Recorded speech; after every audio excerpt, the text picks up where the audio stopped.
오늘 아침 뉴스 연구소. 오늘 아침 뉴스의 맥을 짚어드리는 시간 뉴스 연구소. 오늘도 두 분의 연구위원 나오셨어요. CBS 김광일 기자, 뉴스톱 김준일 대표. 어서 오십시오. 안녕하세요. 안녕하세요. 뭐 정치권 대선판은 주말에도 빠르게 돌아갔는데 짚어볼까요? 네, 일단 민주당 이재명 후보, 국민의힘 윤석열 후보 두 후보 모두 20, 30대한테 구애하는데 여념이 없었습니다. 네.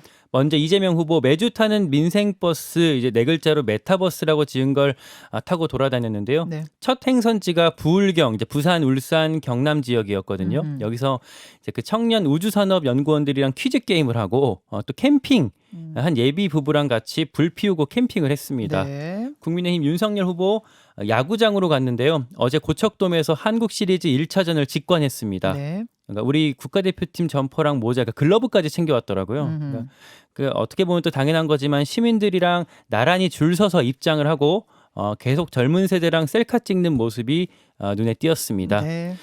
주말 사이에 나온 정책 공약도 잠깐 좀 살펴볼게요. 그러죠.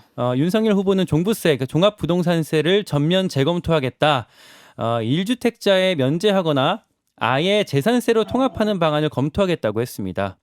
또 이재명 캠프에서는요. 20대 그중에서 소득이 연 5천만 원 이하인 20대한테는 소득세를 걷지 않는 방안을 검토한다, 이런 보도가 나왔는데요. 다만 이거는 이제 선대위 차원에서 공식 논의된 건 아니라고 합니다. 양쪽에서 세금 관련된 내용이 일제히 나왔어요. 물론 양쪽 다 검토 중이긴 합니다만 조금 뭐 이제 갑자기 튀어나온 느낌도 들고 또 맞춰서 튀어나온다는 느낌도 들고 어떻게 보세요?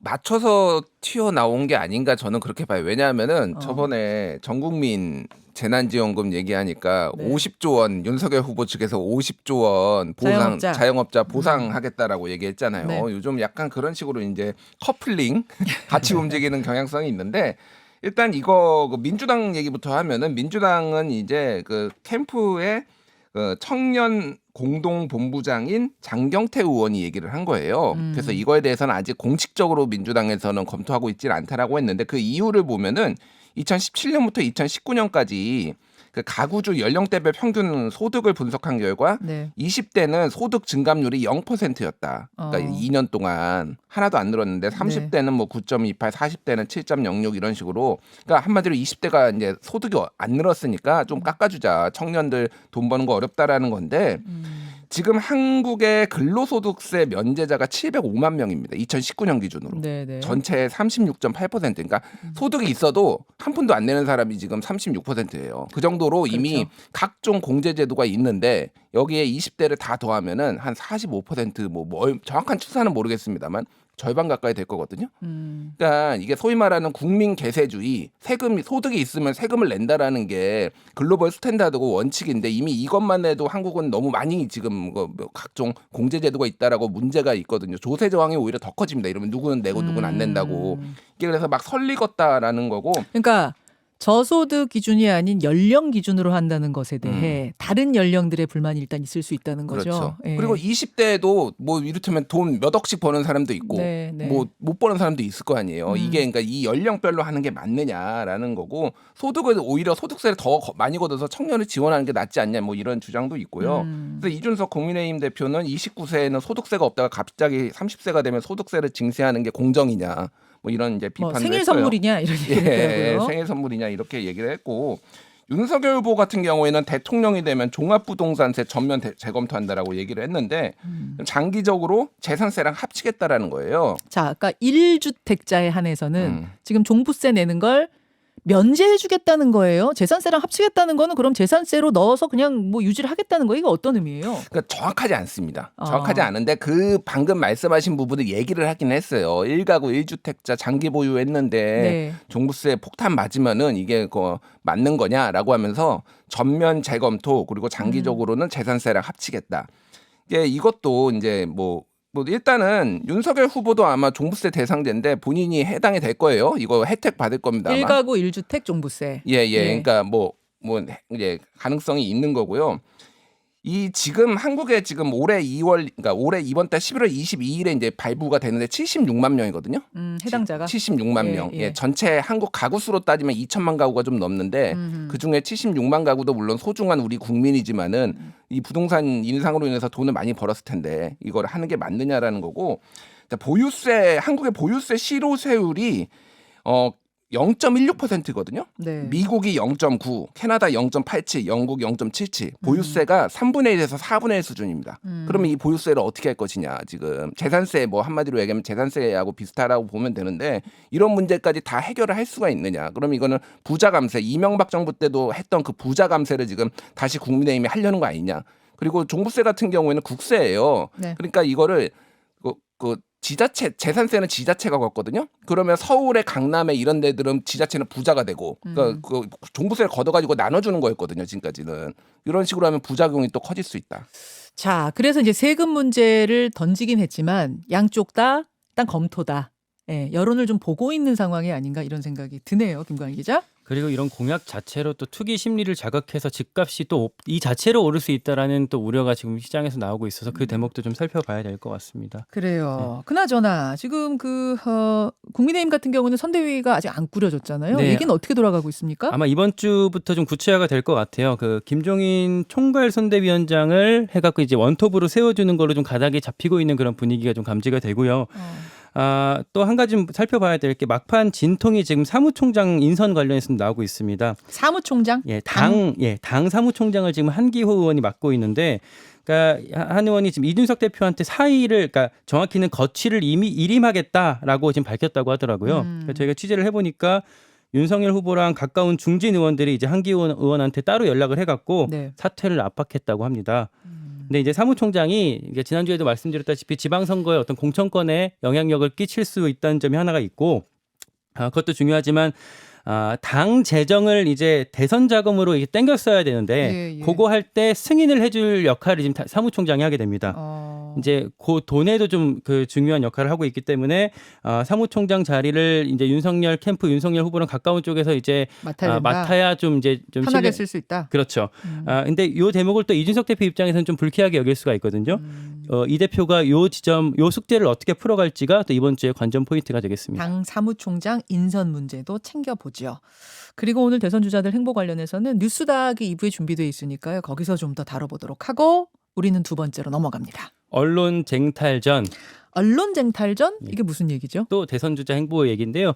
이재명 후보가 요즘에 이제 미는 구호가 있습니다. 우리가 언론사가 되어야 한다라는 건데요. 언론 환경이 불리하니까 지지자들이 직접 나서야 한다. 온라인이나 소셜미디어에서 직접 바로잡아야 한다라는 거거든요. 그러니까 특히 이번에 일명 부산 발언, 그러니까 주말 사이에 부산 재미없잖아 라면서 이제 균형 발전을 이제 이재명 후보가 얘기를 했다가 네. 지역 비하라는 지적을 받았던 게 계기가 됐습니다. 예. 또 그 안에 낙상 사고 관련해서도 음모론이 지금 온라인상에 끊이지 않고 있거든요. 이재명 후보가 직접 내가 때려서 그랬다는 소문이 있다라고 밝히기도 했는데요. 이거는 이 후보가 유튜브 생방송에서 아내 김혜경 씨 전화 인터뷰를 해서 부부관계에 그 문제가 없다는 걸 과시를 했습니다. 그러면서 지지자들에게 여러분이 언론사가 돼서 나서달라. 네. 그러니까 온라인 활동해달라 뭐 이런 얘기인가요? 네, 그래서 벌써 그 SNS 상에 보면 그 지지자들이 우리가 언론사가 되어야 한다고 했으니 직접 움직입시다 이런 저 분위기가 좀 나오더라고요 지금. 그러자 국민의힘이 이거 여론 조작 지령이냐 이렇게 맞받아쳤죠. 뭐 드루킹 사건이 오버랩 된다 뭐 이렇게 지금 벌써 비판을 했고요. 이준석 대표가 또 그 비단 주머니라고 해서 내놓았던 대선 비책 1호, 그러니까 일명 크라켄 프로그램을 주말 사이에 공개 시연을 했습니다. 기자들한테. 뭐예요 정확히? 그러니까 이걸로 댓글 패턴, 온라인상에 돌아다니는 댓글의 패턴을 분석을 해서 그러니까 혹시 예전에 그 킹크랩 같은 걸로 이제 여론에 조작이 됐는지 감지할 수 있는 그런 프로그램. 킹크랩 잡는 크라켄 그렇습니다. 이렇게 되는 거예요. 예. 말하자면. 자, 그래요. 이게 뭐 크라켄 나오고 드루킹 나오고 여론 조작 나오고 하니까 5년 전 대선도 생각나고 10년 전 대선도 생각나고 그래요. 시발단 생각나고 드루킹 생각나고. 예, 뭐 지금 대선이 격화되고 있다라는 증거죠. 예. 그리고 과거에 대한 트라우마가 양당이 다 있잖아요. 그렇죠. 드루킹과 시발단이라고 얘기하는. 네. 그거에 대해서 이제 조금 좀 우려를 섞이면 대응을 해야 된다. 우리가 선제적으로 대응해야 된다. 약간 이런 성격이 있는 것 같아요. 양쪽 다. 예.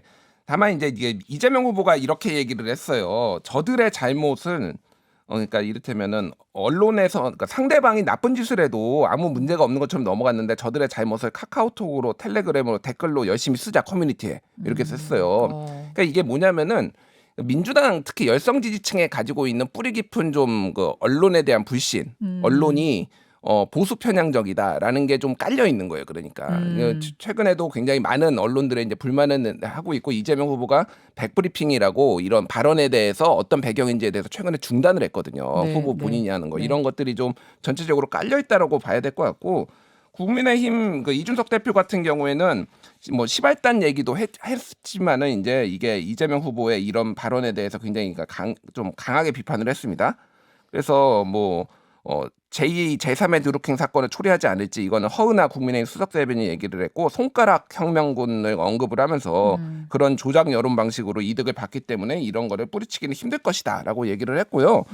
다만 이제 이 국민의힘에서 만든 이 시스템 같은 경우에는 이 내용을 들여다보는 거 아니냐라는 우려가 나왔는데 내용은 보지 않는다라고. 크라켄이요? 크라켄이 그런 내용을 했습니다. 그래서 제가 이거 좀 전문가들한테 물어봤는데 아주 비싼 프로그램은 아니라고 합니다. 몇 억이면 만들 수 있다고 별로 굉장히 고난이도의 기술은 아니래요. 제가. 네, 그래서 뭐 어쨌든 그냥 전체적으로 대응을 하겠다라는 그런 수준으로 보시면 될 것 같습니다. 예, 근데 성관이가 나서서 이런 거 만들어서 양쪽 다 활동시켜야 되는 건 아닌가 그런 생각도 들더라고요. 근데 여론 감시의 우려가 또 있으니까 성관이가 하면은 나서지 못하는 건가? 예.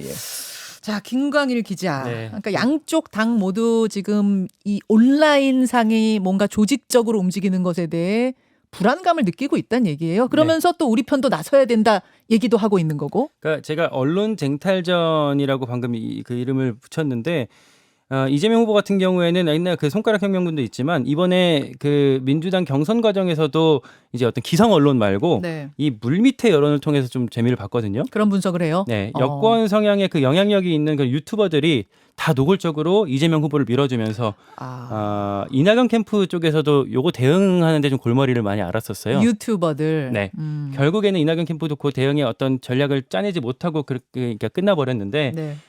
이재명 후보 캠프 쪽에서는 이번에도 그런 상황을 좀 기대하고 있는 게 아닌가 싶고요. 근데 문제는 이제 이게 중도층에서는 어떤 이런 인위적인 걸 좀 싫어하기 때문에 역효과가 날 수도 있다는 점을 좀 주의를 해야겠습니다. 경선은 이제 그 당 지지자들 위주로 돌아가는 거지만 본선은 그렇지 않으니까 예. 유튜버나 뭐 이런 여론을 통한 활동이 얼마나 중도까지 끌어들일지는 또 당에서 미지수죠. 분석을 해야겠네요. 예. 그래요. 자, 다음으로 넘어갈까요? 짧게. 위드 코로나의 다시 비상. 상황이 어떻습니까? 그러니까 오늘부터 이제 단계적 일상 회복 3주차가 되거든요. 근데 요새 코로나 지표가 많이 좋지가 않습니다. 2,000명대 확진이 그러니까 닷새 연속 그리고 두 자릿수 사망자가 벌써 13일 연속으로 계속되고 있거든요. 네. 그리고 이거 위드 코로나 시기에서 중요하게 보는 게 이제 위중증 환자, 뭐 병상 가동률 이런 거잖아요. 근데 이게 또 지금 심각해지고 있다고 합니다. 그러니까 위중증 환자는 정부가 안정적 대응 한계치로 지금 500명을 잡아놨는데 네, 거기 예. 거의 임박해 있고요. 서울이랑 인천 같은 경우는 병상 가동률이 75%를 넘겼습니다. 이번 주 목요일에 수능 시험이 있는데요. 이제 칸막이 없이 대신 마스크를 쓰고 치른답니다. 그러니까 이때도 좀 집단 감염이 벌어지지 않도록 잘 관리를 좀 해야겠습니다. 중요한 고비네요, 이번 주가. 코로나에. 예. 여기까지 보죠. 두 분 수고하셨습니다. 감사합니다. 고맙습니다. 김현정의 뉴스쇼는 청취자 여러분의 참여로 이루어집니다. 트위터, 페이스북, 레인보우 게시판, 그리고 단문 50원, 장문 100원의 유료 문자 샵 1212, 우물정 1212 통해 참여하실 수 있습니다. 김현정의 뉴스쇼, 여러분과 함께 만듭니다.